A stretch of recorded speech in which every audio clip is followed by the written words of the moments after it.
Mayong gabi sa tanan o bisag asa nga sulok sa kalibutan.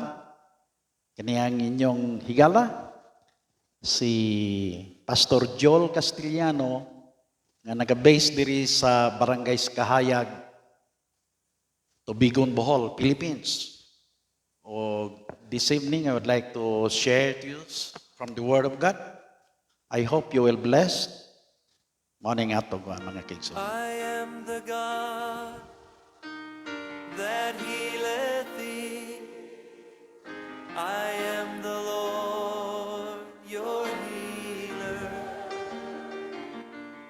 I sent my word and healed your disease. I am the Lord, your... Karong gabi na mga kaigsuunan, ang atong pamalandungan mao kining ginahisgutan sa Balang Kasulatan about kining city of refuge, siyudad nga dalangpanan. Unya ato makita diri nga usa kini ang Bible mga kaigsunan, usa kini ka butang nga makatabang ang daang tugon pagsabot sa mga butang nga niya sa o ang daang tugon makatabang pagsabot sa bagong tugon. The things and the events, the story in the Old Testament sometimes or many times are related sa New Testament. Mao na nga diri kung ato makita mga kaigsuonan diri sa ang balaan to begin with, kita nato sa Numbers 35:6. Mao kining bersikulo nga atong tutukan kaayo diri sa mga sumusun pila lamang ka bersikulo, as I have said earlier, nga tingali mga more or less pila lamang ka minuto ning atong presentation karong gabi na. Unya nag-ingon ri sa Numbers 35:6. Ingon pa sa atong Ginoo ngadto kang Moses, 6 of the towns you give, the Levites, will be cities of refuge, to which a person who has killed someone may flee.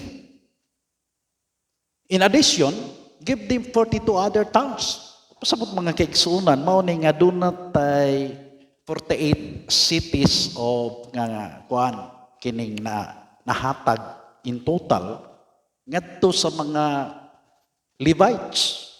Kay bao naman ta mga kaigsunan nga in the partition or division of the land of promise, dunay 12 tribes nga nagbahin-bahin. Pero wala nakaangkon niini ang Levites. If you are reading the Old Testament Bible, nga nung inguna na nga wa sila'y bahin, tungod nga ang Ginoo nag-ingon kanila nga, I am your share. You are my inheritance. Ang Ginoo mao ang ilang share. So dili sila makaangkon og yuta kay ingon sa Ginoo nga ang share sa mga Levita mao siya. In addition, give them 40 other towns. Unya, let us jump sa verse 7. Nag-ingon ng Balang Kasulatan, in all you must give them, the Levites, 48 towns, together with their pasture lands. 9. Then the Lord said to Moses, speak to the Israelites and say to them, when you cross the Jordan into Canaan, select some town to be your cities of refuge, to which a person who has killed someone accidentally may flee. Ato timanan nga mga kaigsunan, nga primero ingon niya din nga this time they were about to cross the Jordan River. They are going to possess the Canaan, kay ang promise sa Ginoo nga yuta kana Canaan, it's on the west side of the Jordan River. Now niya karon sila nga they are about to cross Canaan, nga gusto sa mga Hudiyo, ang uban kanila nga mga tribes nga dili na sila mo cross, kundi they will have to stay in this we call it Transjordan territories. No, karon nag-ingon siya nga magpili ka mo cities nga mahimong city of refuge. Diri tulo, and on the other side of the Jordan, magpili pod og tulo. So dunay unom tanan.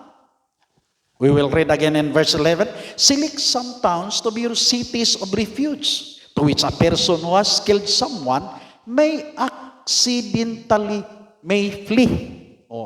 Accidentally may flee. Unya pala yun ta. Sa 12, they will be places of refuge from the avenger. Kining unom nga mga siyudad, mao kini ang mga dapit nga diin ang katong nakapatay accidentally mao ning ilang kagiwanan, dalangpanan gikan sa avenger at mis katong manimalos. Natural man ang mga kaigsunan nga usahay ug naay patyon sa atong mga parinti. Normal na nga pagbati nga usahay ang mga parinti mo manimalos.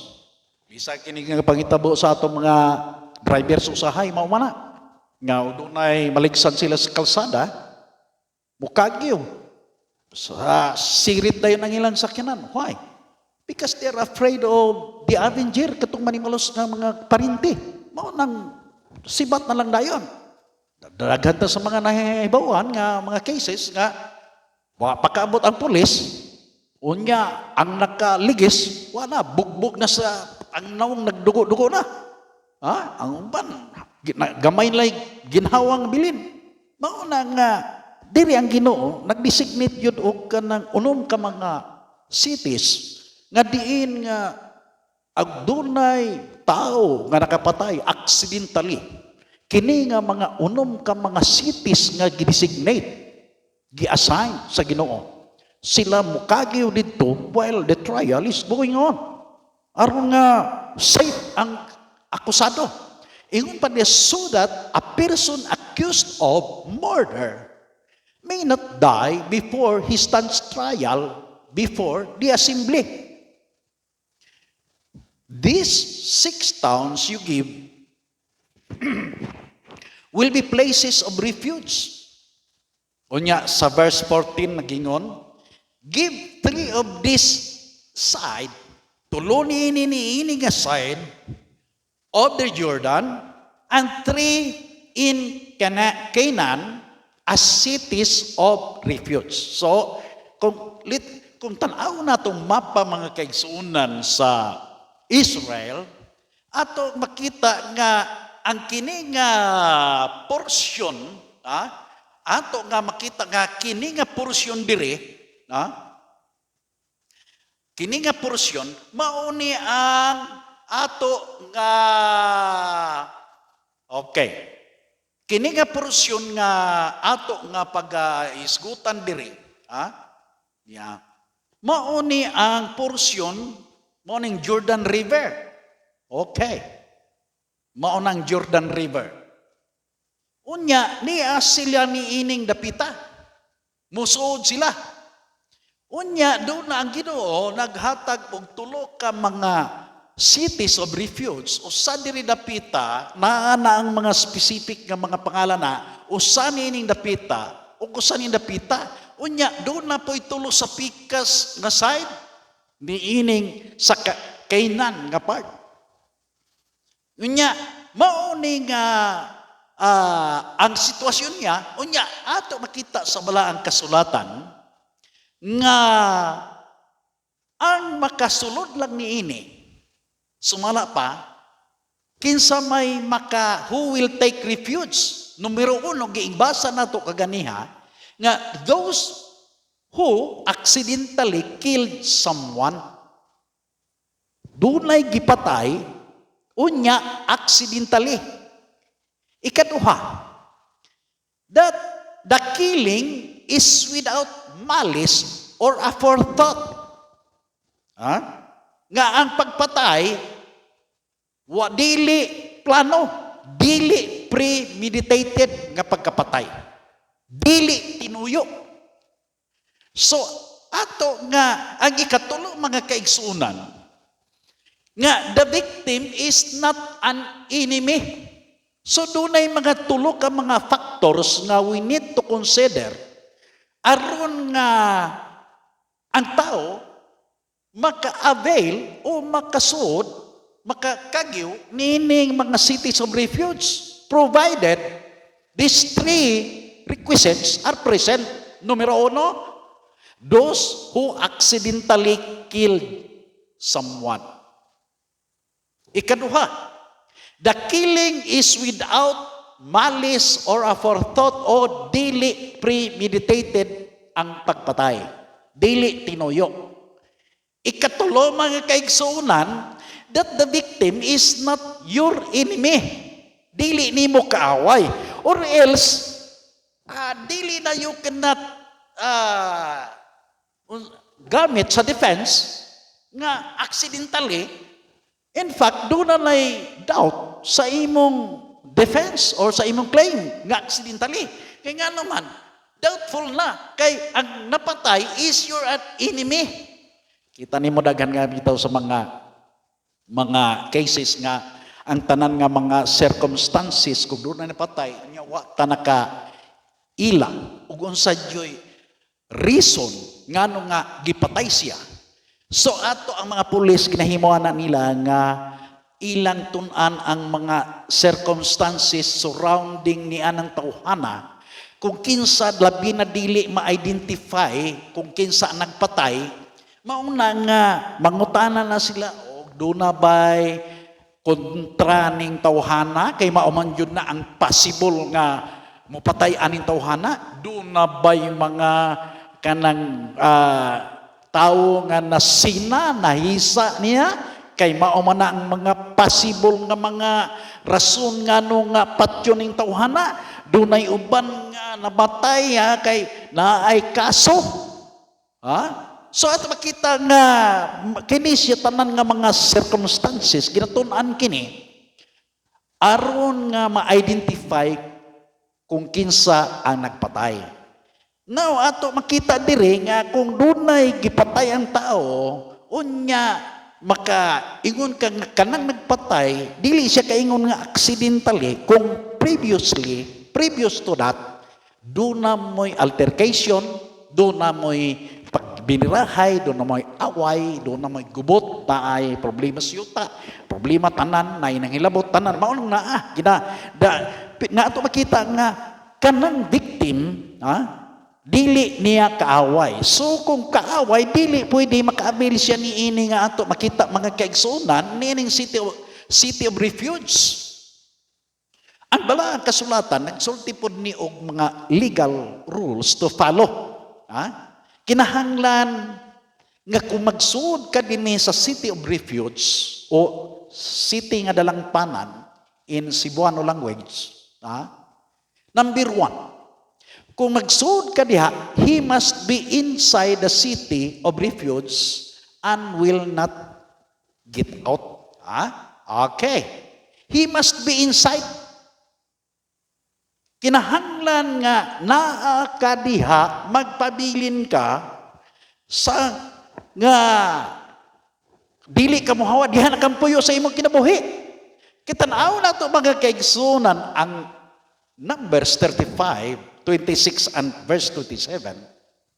Ingon pa sa mga kasulatan, but if the accused ever goes outside the limits of the city of refuge to which he has fled, and the avenger of blood finds him outside the city, the avenger of blood may kill the accused without being guilty of murder.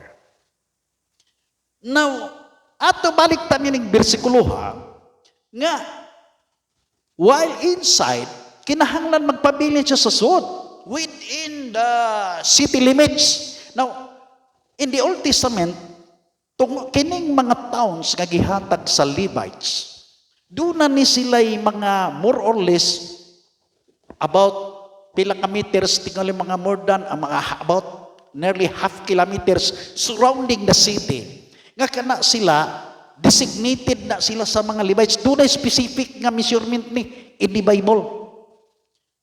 O apil na, within the city, magkanang mga yuta as palibot sa city, sa Levite cities, labi na sa cities of refuge, nga iya gyapon sa Levites, o nga unom, mao na nga, kanang palibot, kidesignate sa Ginoo, nga kana siya mga pasture lands sa mga Levites, sa ilang mga mananap. Unya, ingon pa diri, if the accused ever goes outside the limits of the city, so that means nga, aside from the building, the wall, city wall, unya naapay mga extension nga mga yuta nga napanagihan sa Levites nga those lands surrounding are part of the city. Mo anong tawag to city limits. Ang mga accused pwede makagawas-gawas pero dili naay limitado, naay limitation of the city of refuge to which he has fled. And the avenger of blood finds him outside the city. The avenger of blood may kill the accused without being guilty of murder. So, klaro kayo na. So, diri mga kaigsunan, ang ikaduha nga rule is he can't return to his home or property while the high priest is living. Dili siya makabalik sa iyang property. Mao kini ang kung sa sentensya pa, mao ni ang duration, ang length sa iyang sentensya. Nga tungod kay inosente man siya, dili man tinuyuan ang iyang pagpatay, pwede siya dito siya magpuyo. Aron nga dili siya mahilatan, dili siya gukuron sa mga taong manimalos niya. Ikaduha, dili siya makabalik ganto sa iyang balay or property while the high priest is living. Sumala pa sa Numbers 35:28. Mao kinigingon sa bulang kasulatan. The accused must stay in his city of refuge until the death of the high priest. Only after the death of the high priest may he return to his property. So ato kita kagaigsunan nga kining kahibaw naman ta nga in the Old Testament ang mga high priest, ang Levites, mao na silang mga gitugyanan sa Ginoo sa mga priestly duties. Pero kung isgutan nimo ang high priest, mauna ang panimalaling na ni Aaron ang kuhaon sila. So si Aaron ato kita nga gikan sa pamanimalay ni Levi sa tribo. Sa tribo ni Levi, ang panimalay ni Aaron mao ang gihimo nga magwag ni Moses ni.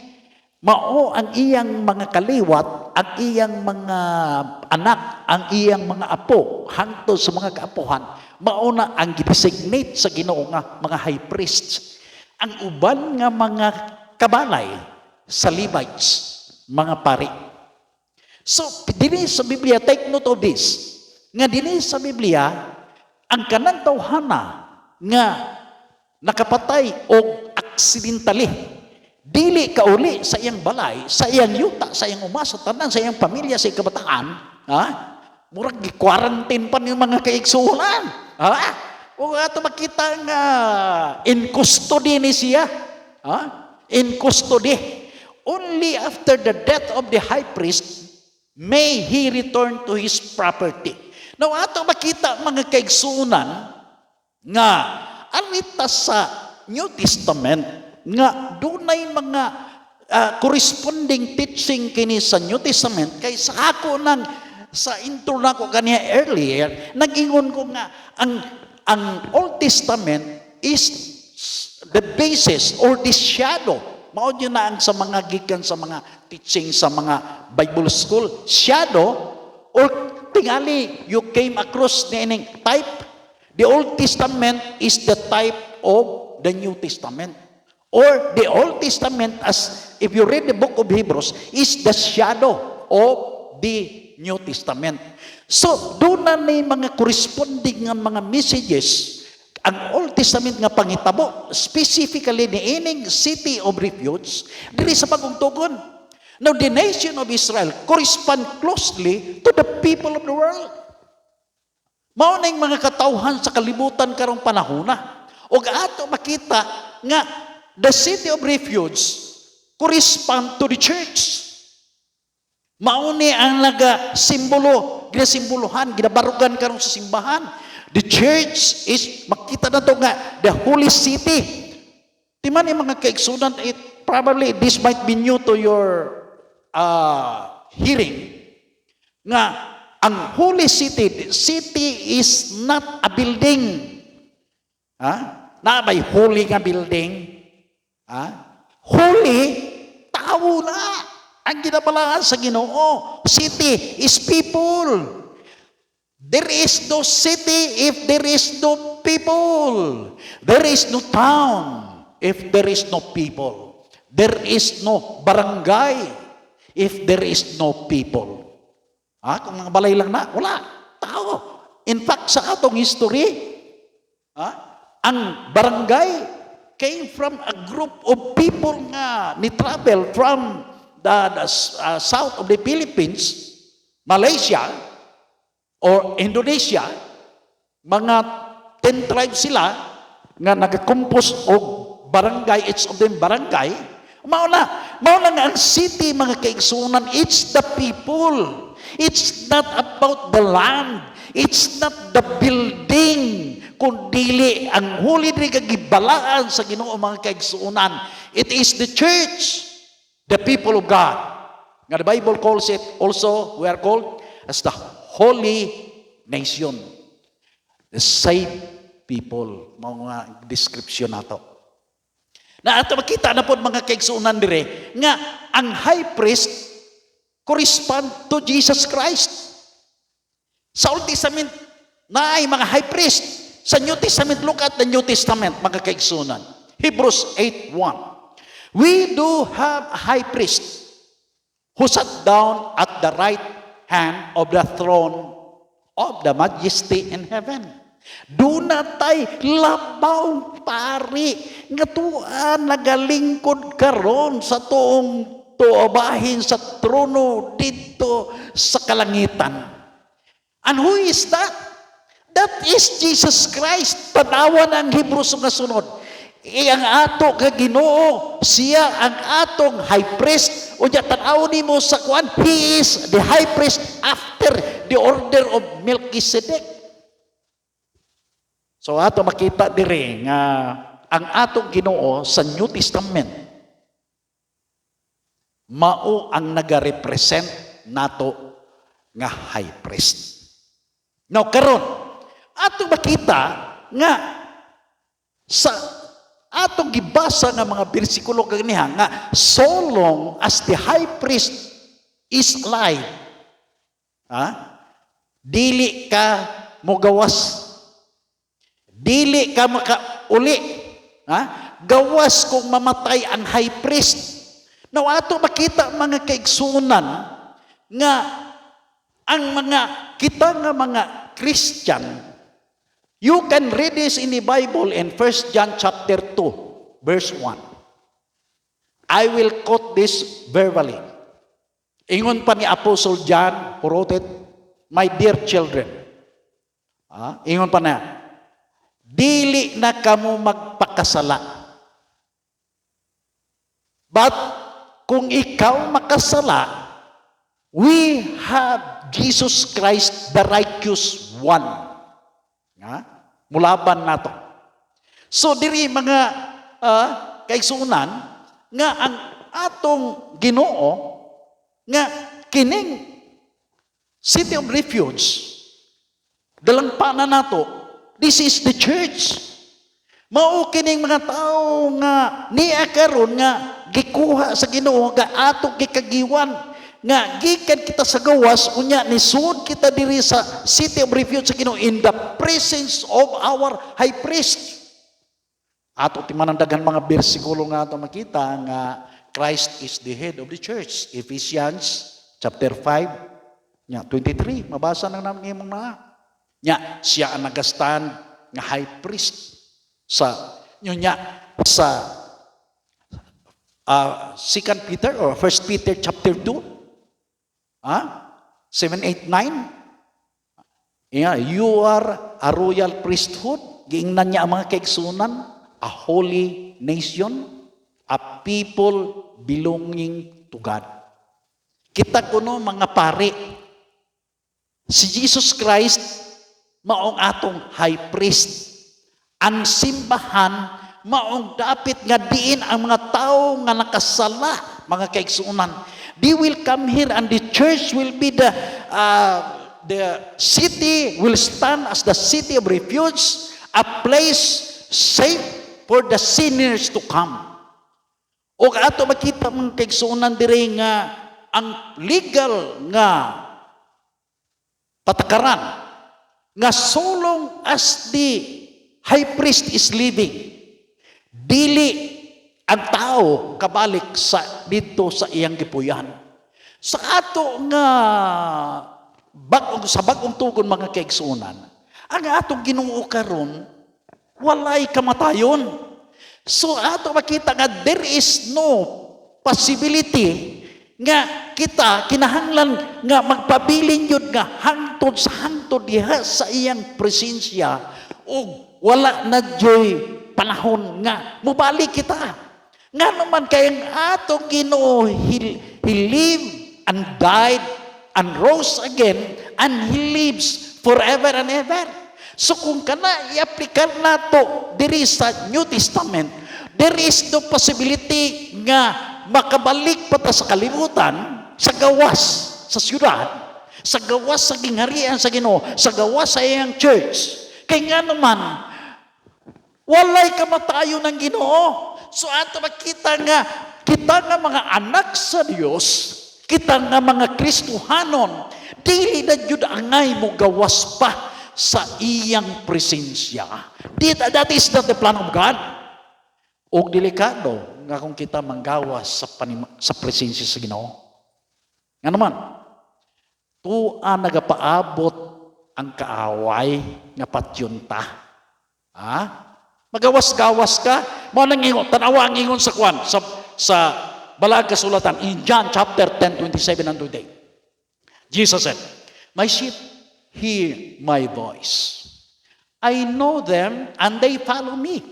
I give them eternal life and they shall never perish. No one can snatch them out of my hand. Klaro kayo na. Nga ang atong ginuhuan nga naa ka sa iyang presensya, we are well protected. O walay makailog ka nato. Mauna nga walay makahilabot ka nato nga mga kaaway kung naata sa presensya sa Ginoo kanunay. Pero kung ikaw bubalik ka pagawas, sumala pa dito katong gi-accused nga nakapatay accidentally, kung mo gawas siya sa city limits o makita siya mataymingan sa avenger, sa tao nga mga parinti sa iyang napatay o mapatay siya, walay sala ang mga tao nga nanimalos. Nahinumduman ninyo na kaganiha? Nga ang tao nga nanimalos, nga napatay, ang katong ni Kageo, kung napatay siya, dili sila sadaan. Sadaan na sa tao, ganong nigawas siya. Kaya kung wala siya mo gawas, safety siya, sulong nga na ay nagaprotect niya ang high priest. Importante kayo mga kaigsuunan ang role sa high priest diri. Mauna nga, dili nato kalimdan, nga ingon sa simbahan sa Ginoo, diha sa gingharian sa Dios, ang pinaka-importante gayon ang atong high priest nga si Jesus Christ. Kay siya maong atong protector, so long nga buhi ang atong Ginoo. Wala kitay kahadlokan. Mao na bitaw nang ingon sa I think 1 Corinthians, in I think chapter 15. Nga if Jesus has not risen from the dead, your faith is in vain. Kung si Kristo kuno wala nabanhaw gikan sa mga patay, ang imong pagtuo kawon ngano man ang imong ginatuuhan walay pulos. There's no hope. Wala kay ginapaabot. Wala. Kay kadto ganing ang atong Ginoo gagikon, wa gani mabanhaw, wa gani nakabuhi sa ikaw kalingon. How can He promise life to all kung siya mismo namatay? Mauna nga very important mga kaigsuonan sa atong pagka-Kristiyano ang Ginoo sa atong kinabuhi. Kay siya mao ang pinaka-importante. Kung wala ang Ginoo, Christianity is nothing. O kita ang atong pagtuo, ang pagsimba is nothing. Salamat kita nga ang atong Ginoo buhi. Kay dili na kita unsa ang yawa hopeless sigig paabot sa gawas sa gingharian sa Dios. Kanindot mga kaigsuonan, mga dili sa mas tao, nga usahay na yung mga tao nga inikabilanggo sa nakasala nila, inigawas, at ang na po sa mga parinti, patyon, inikalaya. Dire sa ato, mga kaigsuonan, ayaw paggawas sa presensya sa Ginoo.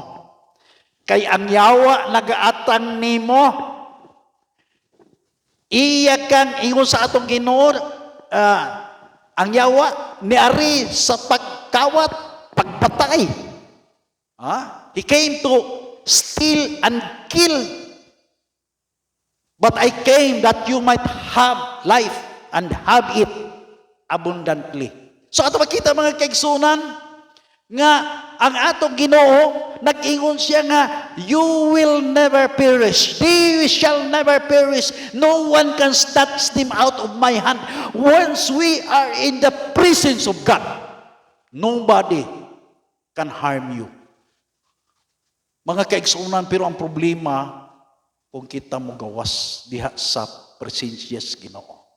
So dunay mga unsa mga dire makita nato nga there is a limitation on the protection.